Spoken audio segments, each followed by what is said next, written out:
Hello everybody, this is Mithril Zenith. Welcome back to 15-Minute Tier List, the show where you make a tier list in 15 minutes. Today up is Mystery of the Emblem, Book 1. So you might think, oh, isn't this just the same as Shadow Dragon, as Fire Emblem 1? No, there's some different mechanics, and we will talk about them as we make a tier list, so let's get on to it. First of all, I'm rating Abel and probably Cain and Harden only A tier instead of S tier because dismounting. The fact that on indoor maps they're limited in movement, they become worse units than Ogma and Navarre and your other heroes and mercenaries. They have less move, they have less stats generally, and they're still limited to swords. Means they're only A tier. They're still A tier because, you know, cavalry movement is amazing, but yeah, only A tier. I'm tempted to bump Jagan actually down to C tier as well, but I think I'll still leave him at B tier because being pre-promoted, having this much move, as well as stat cap still being 20 in this game, just means that he has a lot more... He still has a lot of stuff that he can do, even if he sucks more on indoor maps. Let's get all the cavalry out of the way. Mathis... C or D tier? I think Mathis is C tier, because you get him early enough that you could always use him, and you can always make him decent. Buraku is just... Wyland? Buraku. Either way, Wyland and Roche. I think Buraku is just one of his weird translated names. I feel like they're D tier because you get them... Actually, no, it's book 1, so you get them, like, basically the same chapter. I feel like they're all C tier because at the very least they have a decent class to fall back on. Any other Cavaliers I'm forgetting? Is this... No, that's Catria. Where's Midia? Midia! See how similar they look? Whatever. I'm gonna say Midia's C tier as well. But it feels wrong putting them all in the same tier. I guess I'll do something like that, because I think Mathis does still have an earlier join time and still is a little bit better. Yeah. Marth. I'm only going to give Marth A tier, because while he is very good and pretty strong in this game, he doesn't have the quite as many tools as he did in Fire Emblem 1. I'm not sure the AI is as Marth kill-happy as they used to be, and he doesn't have the personal Mercurius, and there was something else. Like, he still has Fire Emblem utility, but I think he's only really A tier in this game. I guess the question is, who really belongs in S tier then? Yeah, I mean, Zane will give S tier because he can be anything at any time, and he comes in, well, fairly late, still early enough to make use of him. Wendell and Boa are S tier as well, because they still have the same effect. They come in, can use any staff, any spell that you need them to, and they have decent speed, which is all that matters. Actually, I think that power actually matters in spells in this game now. Does it? I don't remember. I think that power does matter in Mystery of the Emblem, whereas it didn't matter in Fire Emblem 1. So... But they still have decent power stats, so they're still pretty good. Merrick is A tier. Lind... Where's Lind? I think I'm still going to do the same thing for the mages. I might put Lind to... No, I'll put Lind to B tier. Lind's much better in Book 2. Book 1, she still has the availability issues and still has kind of that durability issues. Aura is amazing, but... I mean... She's just an aura bomb, which is good. She's B tier, but yeah. Healers actually get experience when healing in this game. So that makes someone like Lena, I think, B or A tier, because her naturally high weapon rank, high enough to use warp and whatnot, as well as her Hammern by the end game can be useful, but she's also just a pretty solid healer overall. I think I'll put her at B tier, mostly because healing isn't quite as useful as other things you could be doing. Warp access is nice, but she still shares that with Wendell, and you don't really get a second warp staff until pretty late way through the game. So there's no real reason to have 2 warp users, and I think by the time you get your second warp staff, you have Wendell and Boa, so yeah. Pala... trying to remember if there's any differences with their joining. I don't necessarily feel qualified to give Pala and Katria A tier, because while they are very good, they still come in late enough that it's hard to really rank them that high unless they have amazing standout performance, and I just don't think they do. I think they're great, I think they're really solid, and I think that with stuff like the Lady Blade they can be amazing, but the Lady Blade comes in book 2, not book 1, so there you have it. Do I dare put Ogma as S tier? No, no. Ogma is slightly worse than Cain and Abel and Harden on outdoor maps, and slightly better on indoor maps. Same with Navarre. So they're pretty similar in that way. Barst, as well, has some usefulness. He still has his good growths. He still has no promotion. You actually don't get any playable axe users in Fire Emblem 3 Book 2. But in Book 1, he's still A tier. Board and Cord, I guess this is Board and this is Cord. Maybe they're sorted based on their Japanese names, in which case I don't actually know. I think they're both C tier. No. No, I think they're both D tier in this game, maybe. I've never actually used them very much. I only had one real playthrough of Fire Emblem 3 Book 1. And so I'm going off of that, off of some of my memory. Dragons work differently. Dragons, you use the Dragon Stone, and then it gives you like 5 turns of transformed use.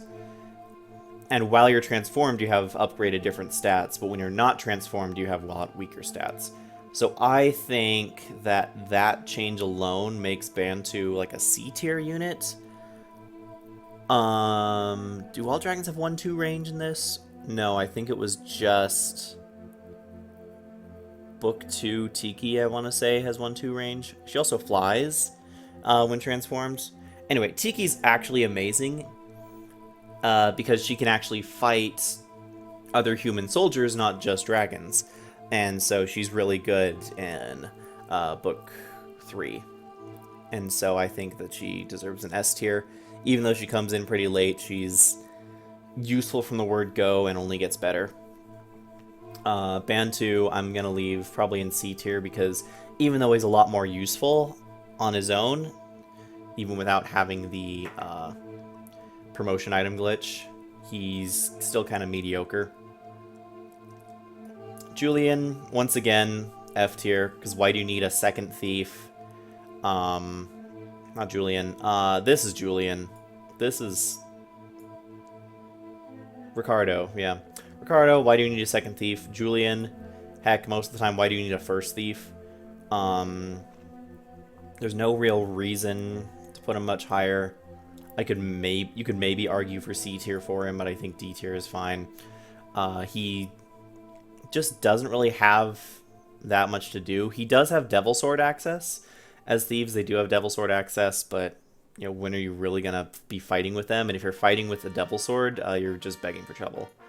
Minerva, still S tier. She still comes in and is very strong, and even on indoor maps, she still retains some decent utility. Sita, do I give her S tier? Yeah, I do, just because there's so much that flying allows you to do early on, and she's the only flyer you get until like chapter 9. So she is still just really solid. And indoors, while she's a lot weaker, you can just not deploy her. Or you can deploy her, and she still has a lot of speed, and so she's basically about as useful as your cavalry indoors. I really want to put you up higher, but I don't think that Caspar deserves... Caspar? No, not Caspar. Oh, what the freak is your name?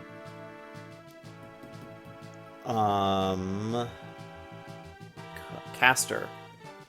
Castor. Yeah, that's what it was. Yeah, I don't think Castor deserves higher than B tier. Again, Hunter is far better than Archer. Again, he has good growths and he grows solidly, and I've never really had a bad Castor when I've put the effort into him.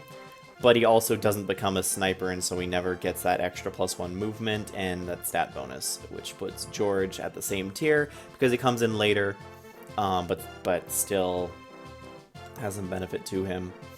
Wolf and Sedgar, I'm pretty sure that they've matched them back up in terms of like growths. I'm pretty sure their growths aren't absolute hot garbage.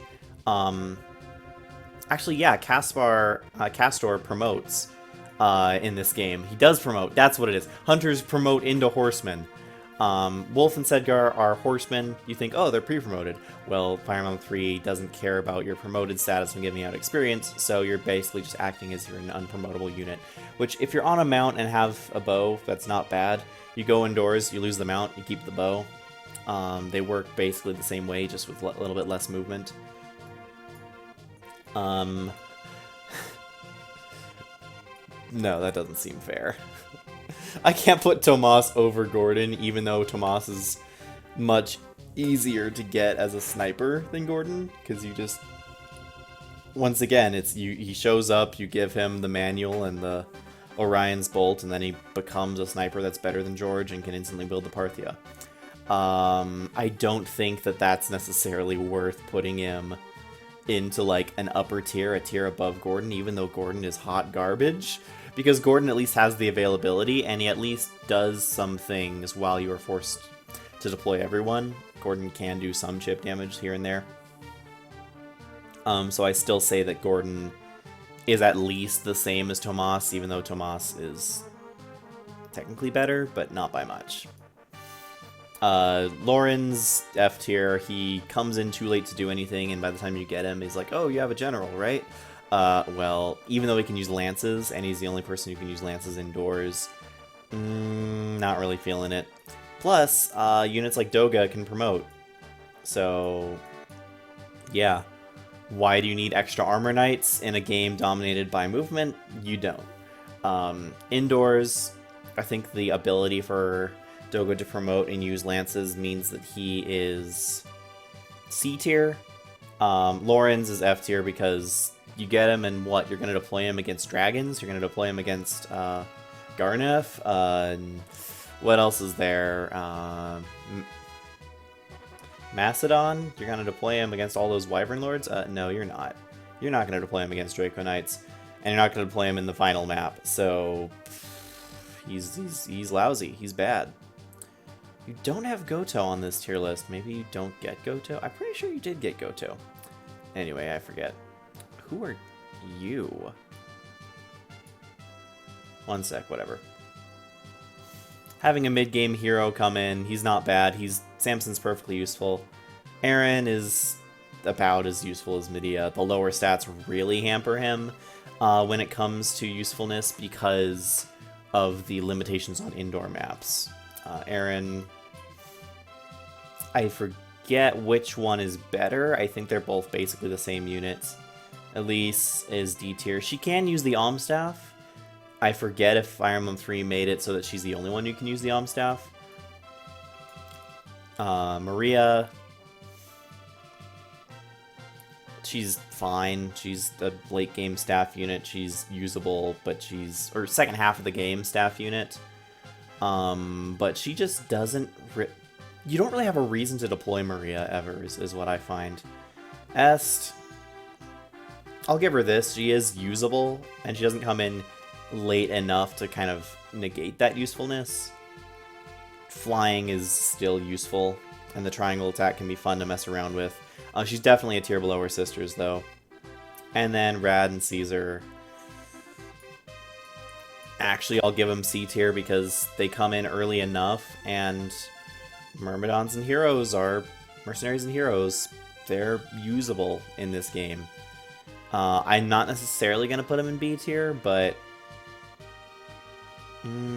actually, looking at the...